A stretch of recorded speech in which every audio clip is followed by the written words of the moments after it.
अस्सलाम वालेकुम। उम्मीद है तमाम नाज़रीन खैरियत से होंगे। आप देख रहे हैं चैनल अमेजिंग वर्ल्ड। आम आदमी नहीं जानता कि हमारी इस कायनात में मौजूद वो तमाम पोशीदा राज जो कि अब ओपन सीक्रेट बन चुके हैं, उनकी नौइयत क्या है, उनकी रियलिटी क्या है और वो कहाँ कहाँ वाक़ हैं। लेकिन इन दिस वीडियो हम अपने नाज़रीन को उन पुरअसरार और फंटेस्टिक मकामात में से चंद एक से आगाह करेंगे। लेकिन इससे पहले चंद नए आने वाले पुरअसरार नाज़रीन चैनल को लाजमी सब्सक्राइब करें और साथ में घंटी की आवाज़ को भी दबा दें। दरवेज़ा गैस क्रेटर ये तुर्कमानिस्तान का एक इंतहाई पुरअसरार इलाका है जिसको दरवेज़ा या दरवाज़ा के नाम से जाना जाता है और इंग्लिश लोग इसको डोर टू हेल के नाम से जानते हैं कि जहन्नुम का दरवाज़ा। ये ऐसा एक पुरअसरार मुकाम है कि जहाँ पर 1971 में रूसी साइंसदानों ने गैस के वसी ज़खायर की मौजूदगी की निशानदेही की और फिर इसी मकसद के लिए वहाँ पर खुदाई शुरू की गई।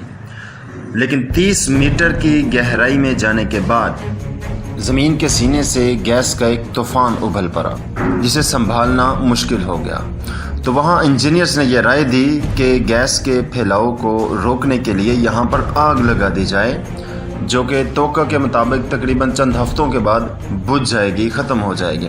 लेकिन नाज़रीन 59 मीटर कुतर के 30 मीटर गहरे इस गैस के कुएं को 1971 में लगाई जाने वाली आग की उम्र आज तकरीबन निस्फ सदी को छू रही है। लेकिन न जाने और कितना अरसा यही कैफियत रहेगी, ये कोई भी नहीं जानता।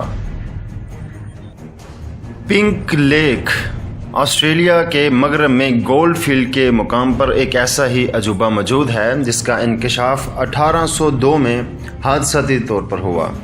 ये एक ऐसा अजीबोगरीब मंजर था कि जिसकी मिसाल इससे कबल चश्मे इंसानी की यादाश्तों में कहीं भी मौजूद न थी।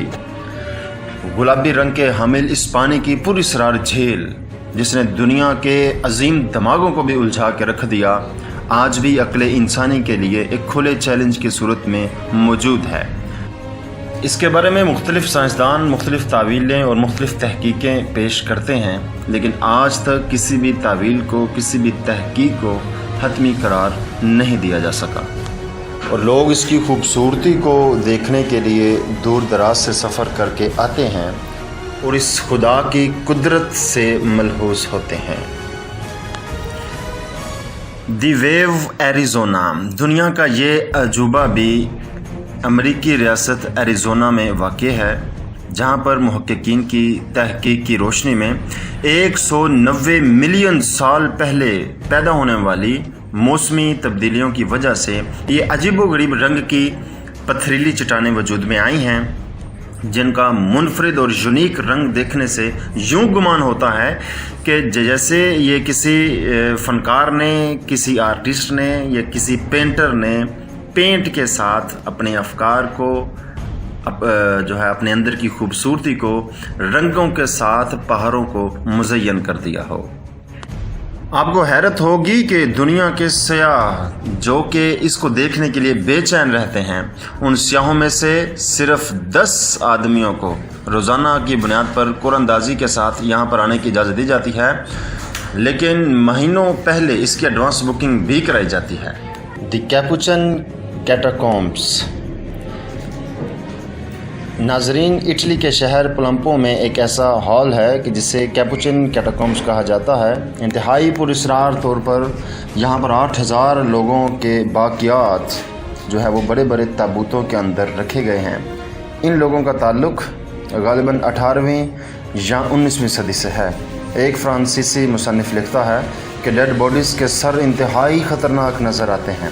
मुंह देखकर लगता है कि जैसे वो कुछ बोलने की कोशिश कर रहे हैं, जबकि इनके चेहरों पर कोई ख़ास तासुर मौजूद नहीं है सिवाय पुरअसरार और दहशतनाक खौफ के।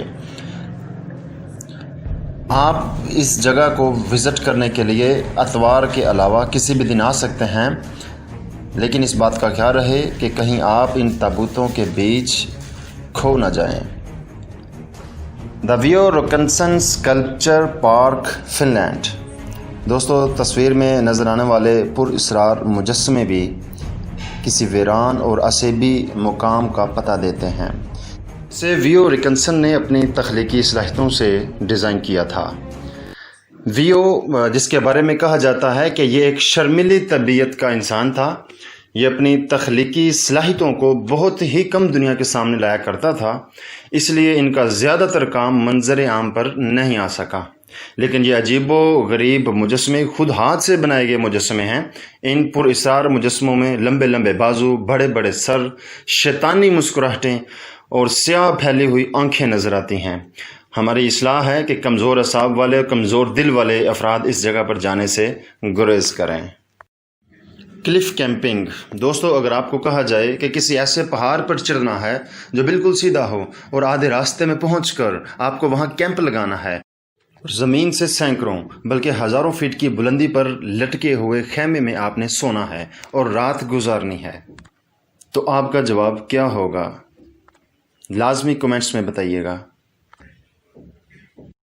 نیشنل پارک آف کیلیفورنیا، یہ کلف کیمپنگ کے لیے ایک بہت ہی مشہور مقام ہے۔